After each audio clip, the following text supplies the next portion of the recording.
My next guest says religion has been given a free ride for way too long. He describes it as lethally dangerous nonsense. His book describes the God of the Bible as petty and vindictive, racist, a genocidal bully, and a control freak. In fact, he says if you believe in God, you are deluded. Will you welcome, please, Richard Dawkins, and joining him, UCD philosopher Dr. Gerard Casey, who, I can tell you, completely disagrees. You're both very welcome to the programme. I wonder if I'll just ask our audience a question, first of all, if you'd raise your hands. How many of you believe in God? Okay, a forest of hands. So, Richard Dawkins, these people are deluded. Every single one of them. Well, I fear that's right, yes. I would say it's rather like the phenomenon of the imaginary friend that children have and that comfort them and console them. But there's actually not the slightest shred of evidence that any kind of supernatural being exists. So I'm sorry to say, deluded, yes. Deluded.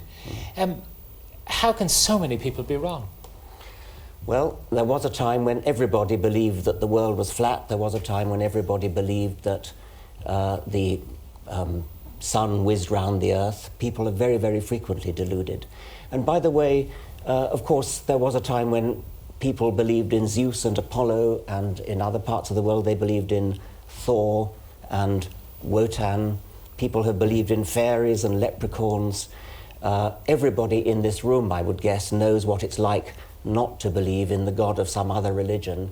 You know that if you happen to be born in the Middle East, you'll probably be Muslim, and people who are born in the Middle East believe equally fervently in their God. They can't both be right. There are so many different gods that people have believed in throughout history. So what people believe is really an accident of geography? Exactly right, yes. It would be fair enough if you said, look, this is stuff and nonsense, believe it if you wish, and carry on, you're not doing anyone any harm, but you believe the contrary, that religious is actively harmful. No, I mean, I do say carry on. I don't say that it's actively harmful in most cases. I think in the great majority of cases it's completely harmless, and one could say the same thing of astrology and belief in telepathy and belief in water divining, all these things for which there's no evidence. There is a minority of people for whom it actually is harmful, the extremists. And a good case can be made that the decent, moderate people, just about everybody in this room, are in a sense paving the way, making the world safe for the extremists.